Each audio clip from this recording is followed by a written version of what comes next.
DJI's microphones have been very important to me for the past 6 months. In my line of work, my job is to record 2 people, which then have to funnel into one video source that I then edit and put out after syncing. And yes, you can do that with the likes of Rode's wireless microphones. However, at DJI, I don't know if they introduced, but they certainly normalized a paradigm of having this really handy charging case. You take your microphones out, stick them on your person, you take the receiver out, stick them on your camera. When you're done, you just put it back, close the lid, and they charge in here. And I think this is such a genius solution. So when DJI came out with a second generation, I knew it was something that I really needed to take a look at. I did, however, have a grand plan of testing out Glasgow's new subway trains. Oh, and if you're just here for the review and you don't want to hear the context and the story about me on the trains, then timestamp is right here, you can just skip to that. If you look at the subway maps for some place like London, New York, Lisbon, Hamburg, something like that, it looks a little something like this. Very complex, very complicated, and from experience, very confusing and just not at all pleasant. You look at Glasgow's subway map and it's something like this. It's a lot simpler. And so I thought it'd be just this really easy task of going down into the subway and just patiently waiting for one of these brand new trains to come round on the circuit. And we waited. It's cold. And waited. And waited. It's going to be an old one, I bet, you know. It's going to be an old one. It's going to be an old one. It's an old one. 6. And we didn't see any. So that was a bit of a bummer. But we tested out on the old trains, which are loud and creaky and rickety, and that was the whole point. I wanted to test the before and the after with the old mics and the new mics, and it was going to be this special thing. And it just didn't work out. Unfortunately, I couldn't compare the new ones because I just couldn't get on them. Until a few days later when I got on 3 in one day and I didn't have the mics on me or camera equipment or Robin, for example. So, yeah, that's a bit of a bust. And the reason I'm telling you this is because throughout the video I mentioned testing out the trains and you're going to see footage of it, so that's your context. So yes, I was only able to carry out half of my tests, but this is the UnboxN channel. So let's have a look at the unboxing.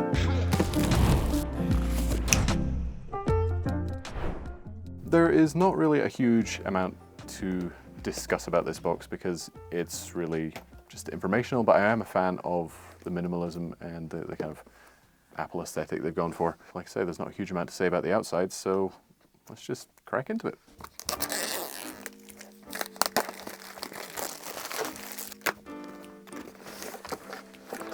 Ah, now that's new. The carrying case and our information. Our silica gel. Robin, do you want some silica gel to eat? He actually ate it. Okay, fancy bag here for a quick start guide. It's quite thick plastic going on. Usually not a fan of plastic, but it's got that kind of rubbery texture. This makes it thicker. This is the most uninteresting thing to talk about, but I don't know, it's a different texture, so it's cool. Are these stickers? They are stickers. Those are quite cool, actually. That's a nice little addition that didn't come with the first gen. Obviously, the real meat of this unboxing is the mics themselves, because the stickers, who cares? I like that bag. That is a high quality carrying case. Oh, now this is where it gets different. I'll put that to the side for now. So a windsock, dead cat, another one, more silica gel, Robin, and a USB to USB-C cable. That's a lovely wee case, and that's something that did not come with the first gen at all. Speaking of the first gen, here's the case for the first gen. I was not expecting this. I just thought it was going to be, I don't know, maybe a teeny bit more refined version of this case. Let's see what's inside. There's a wee pull tab here. Get rid of that, lovely. Ooh. That is significantly, I don't know, I don't want to say intimidating, but it's a lot more aggressive looking than the first gens, if that makes any sense. Once again, let's do a wee comparison here. You can see it's nice and presentable, nice and cozy in there, and then these are immediately more industrial looking, and I kind of like that. I like the orange accents that it's got as well. Yeah, even the magnets on the back of these are chunkier. I will give DJI quite a lot of credit here for not just refreshing the mics and, you know, giving the only update a wee dial, you do have a new experience when opening these. And that's what it's all about here on the UnboxN channel, is the experience and the excitement you get from opening a package. We have our usual lightning adapter, so you can plug that straight into your phone, and of course one for USB-C as well. In a moment, I'm going to be setting this up, and then I will be taking it out on Glasgow's brand new underground trains. But first, what I'm going to be doing is taking a look at those UnboxN scores.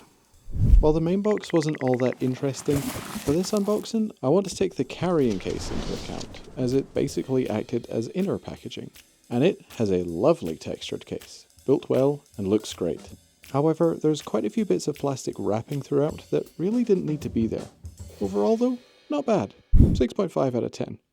Yes, I'm really happy to say that these are in fact a second generation product.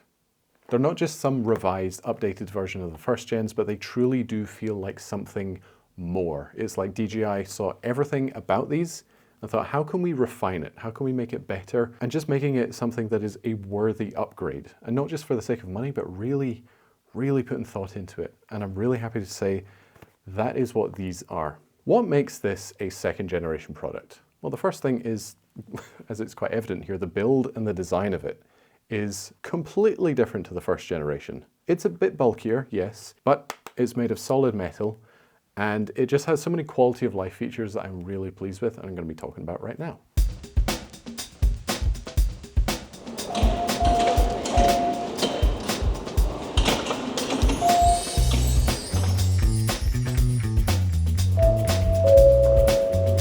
Okay, so train is coming along rather loud. I'm just speaking normally into the mic, so also got overhead stuff happening here.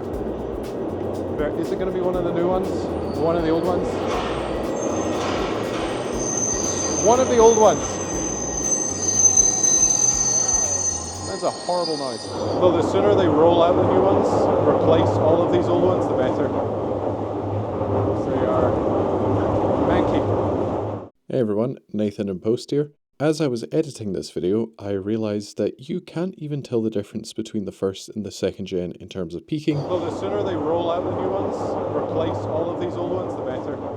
Though the sooner they roll out the new ones, replace all of these old ones, the better. Because I had both mics set to 0 decibels. If I had set them both to +12, then maybe yes, you would have. However, comparing the internal recording to the Mic 2, compared to the camera recording, which had the Gen 2 receiver plugged into it. Though the sooner they roll out the new ones, replace all of these old ones, the better. Though the sooner they roll out the new ones, replace all of these old ones, the better. You can see a clear difference. I'm assuming the reason for this is because I didn't check the camera recording level, meaning it led to some peaking, but as the internal mic went, there's absolutely none of it. However, there's none on the first gen either, which I guess speaks for its quality, but you can still see the difference between the camera and the internal mic recording. So definitely still a very useful feature. Yeah, so first and foremost, the build and design of it is something new. It's different, it's bolder. Immediately also you're presented with this button. You cannot open the case without pressing the button, which is something that is different than the first gens, where you just open it, it could open up in your bag, it could flap about. Again, there's attention to detail here that they've really put into it. You press the button, you open it, and you're suddenly greeted with, first of all, the receiver. The receiver has a number of improvements over the first generation. The headline feature, in fact, is this new dial. And I think this is a great addition. I've had personal experience from using this fiddly little receiver, and in the cold weather, when my hands were shaking one time, I was swiping between the menus, which are very fiddly, and I managed to accidentally just format one of the cards. I think my TV just went to screensaver there. That's a bit awkward. Okay, second improvement over the first gen is this has Bluetooth functionality. You don't just connect this to your camera, you can connect this to your smartphone or tablet or laptop or whatever. Anything that takes Bluetooth, this will connect to. Which means, in effect, you can have 3 modes of recording audio going on all at once, which is great for backup. You have your Bluetooth, you have your direct connection to the camera, and you can record straight onto the microphones as well. No, actually, sorry, that's not true. You can't record 3 at once. You can record onto the camera and onto the mic itself, but if you try and record to Bluetooth, it's only going to let you record to Bluetooth, which Seems a bit like an oversight, to be honest. It's a bit of a shame. Now the third addition, and this is arguably one of the most important and perhaps revolutionary additions. This is nothing that DJI is something that DJI have not created themselves, but they have introduced it into this consumer level product, and that is 32-bit float point recording. These basically eliminate peaking. But the cool thing about it is that you can scream, you can shout into this, you can be recording loud sounds, and as long as you have that 32-bit option turned on in post, you can just take those waveforms and drag them right down. For comparison's sake, with the first generation, that is not an option. So if you peak on these, then you're just kind of screwed. And that is one of the fundamental features that makes this a second generation product and not just a revised version of the first gen. Now these big headline features, they're great and all, but there's so many quality of life things that I found using these that I really want to talk about because I think they're, again, something that separates it from the first gen. So what are they? Well, first of all, there's the dead cats. They just make a whole lot more sense. The first generation dead cats, or windsocks, or whatever you want to call them, they look a little something like this. And to put them onto the first gen mics, you have to line up the microphone and the cat and twist. And sure, it's very secure, and then when you're done, you twist it and take it off. However, if I give this microphone and a dead cat to a person I'm recording and say, can you just stick this on while I'm setting up something else, a lot of the time, they look at it and they're like, okay, does it go in this part or is it here? And then they're trying to fiddle about and screw it on, and then eventually they just give it back to me to turn on. However, with the second generation, the dead cat looks a little something like this. And it has a 3.5mm jack that you just slide into there and you're done. And again, a quality of life feature just amplifies this and makes it so much better. Now this is something that I touched on a bit earlier, but the touchscreen of the second gen receiver is slightly bigger. And yes, that is a very minute improvement, but on a screen this small, even the tiniest increase in real estate makes a difference. And there is one little thing that I personally find really handy over the first gen, and that is when you're using the first generation and you realize that, oh, those microphones are going a little bit too loud. I need to change the gain. So I'm just gonna swipe through the menus. Wait, where is it again? I'm gonna go to, is it receiver gain? Okay, there it is, and then I'm gonna swipe between it. That's not the case on the second generation receiver. What you do instead is take it, you press the dial, there will be a bar at the top that lights up yellow, and then you just turn the dial and the gain will turn up and down. And it's a tiny little feature, but using it in practice, it just goes so far and makes shooting much less of a pain. Now, as I mentioned earlier, I had that issue one time of swiping between the menus and accidentally formatting the card. There is a software improvement in this, which I am such a massive fan of for that reason. On the first gen, if you want to format one of the mics, you swipe up on the home screen, you're presented with the folder icon, you press it, and on the exact same part of the screen is the format button. So if you accidentally double tap it, you're formatting the card. On the second generation, that is not the case. You swipe up on the home screen and you're presented with a different option. And this option is noise cancellation. Okay, so where's the format option? Well, instead you go through the menus, you then scroll all the way through the menus until you get to storage. You press that and you're presented with your two different microphones. You tap on which one you want to format, and instead of there being just a button to press that will format it instantly, there is swipe to format. Instead of accidentally pressing a button twice, you have to navigate through all these menus and purposefully swipe to format. And I have to say, I'm really pleased that DJI did this. Speaking of the fiddly screen though, and going through all the menus, one thing that I have found with the dial is not really a con, it's just a little bit of an oversight, I think, and it could be easily fixed with a software update. So what am I talking about? Well, if I want to go to the menu, I press the dial. Oh wait, no I don't, that takes me to the gain shortcut. Okay, whatever, that's fine. Shortcut's good. So we swipe up to the menu or swipe down. We can then use the dial to navigate through. We want to go further into the menu, we can press the dial. And we see an option we want. So let's say date and time, press it again. We're taken to the date and time settings. Okay, great. So we press the dial again to select something. Oh wait, it doesn't select. Okay, we have to then tap on the screen. That's fine. And it'll take us to the menu and then we can suddenly swipe through it again. We press the button, it will cycle through the options. But wait, why didn't it cycle through the options on the previous menu? I press it again and nothing's happening. Okay. I want to go back to the home screen. How do I do that? Do I just hold the dial?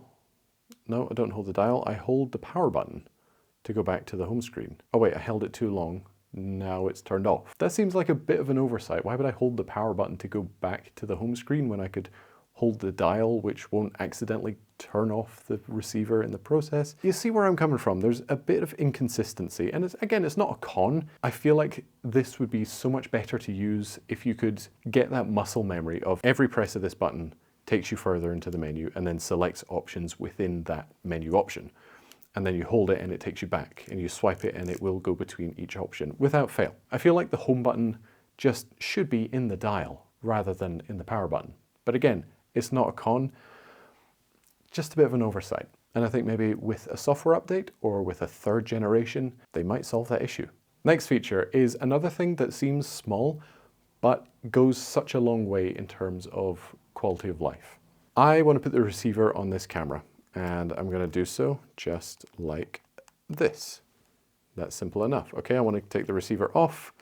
I'm going to do that. It's a little bit of a tight squeeze, but whatever. And this is a little clip, and this is fairly handy. However, you'll notice in the first gen and the second gen actually, you have attachments here for plugging into a phone. So this is Lightning, there's also USB-C. I want to plug in this to the receiver. Okay, I need to take off this shoe, this plate, because it slots into the back. And to be honest, sometimes, especially in cold weather or something, it's actually quite hard and it's difficult to pull the thing out of the slot. So what I end up having to do is slot it into the camera, but then suddenly this is locked into the camera. And then how do I get that out? Well, once I've done with the Lightning connector, I then slide the receiver back into the camera and then pull the thing off, and it's quite a tight fit, and it becomes a bit of a faff when you're trying to swap between. However, with the second gen, this has been thought through. So I can now take the Lightning connector, for example, and I'll just slot it into the receiver like so. But wait, hang on, I need to quickly put it on the camera because we're swapping between two different setups really quickly for some reason. Tell you what, I'll just slide it onto the camera. And that's that. I didn't have to undo anything, I didn't have to slot anything out and then put it back in, and then there wasn't this flappy piece that was just there by itself doing nothing. There is a shoe built into this one. And again, such a small little feature, but it goes such a long way. And that is a running pattern with this microphone. You're also getting a marginally longer battery life at 360 milliamp hours versus 320 on the first gen, which, according to the specs on the website, mean you get 6 hours of battery life versus 5.5 on the first gen. That goes for the microphones. For the receiver, it's the same increase in milliamp hours. However, you're getting 6 hours of battery life versus 5 hours on the first gen. So a bigger improvement.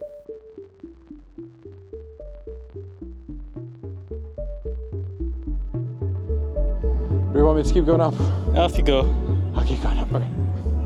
While it was a bit of a disappointment we didn't get to go on the new subways because our luck was terrible, I think it's important to remember that I'm not comparing two subways to each other, I'm comparing two microphones to each other. And the fact I was still able to test them both on the loud and creaky subway is actually a better test. Alright, so I'm currently on one of the older subway trains right now, and it is quite loud. It's quite difficult to hear myself speak, let alone anyone else speak on here. And it'd be interesting to see how these microphones work with this one, because it's obviously very loud. Give it a shot. See that kind of noise? I want to bring that down. Give it a shot. See that kind of noise? I want to bring that down. Hands down, this is an improvement. This is a very significant step for the DJI Mics. As I have said many times throughout this video, this is not some measly upgrade. This is a proper second step, and I'm all for it. So, over to you. Have you used these mics? Are you upgrading from the first gen to the second gen? Are you thinking about jumping straight into the second gen? If you don't own either of these, first of all, these have come down in price a little bit, and I think they're still fantastic. However, these are just so compelling. And I would say, honestly, if you haven't purchased these before, just jump straight into the second gen. it's not that much more money. They're really worth the upgrade. And if you're on the first gen, then if you're fine using what you use, then you can go ahead and keep on using it. However, if you're wanting that extra little bit of versatility, if you want that better user experience, if you're getting a little bit fed up with just the small little details, the second gen vastly improves on those small details. And I would say that's what it's all about, but it's not, because there are so many big features and small features that really come together and make it a much just better product. So if this video was helpful, if you enjoyed it, then you can go ahead and like if you like it, subscribe if you feel like it, and I will see you in the next video, whenever that may be.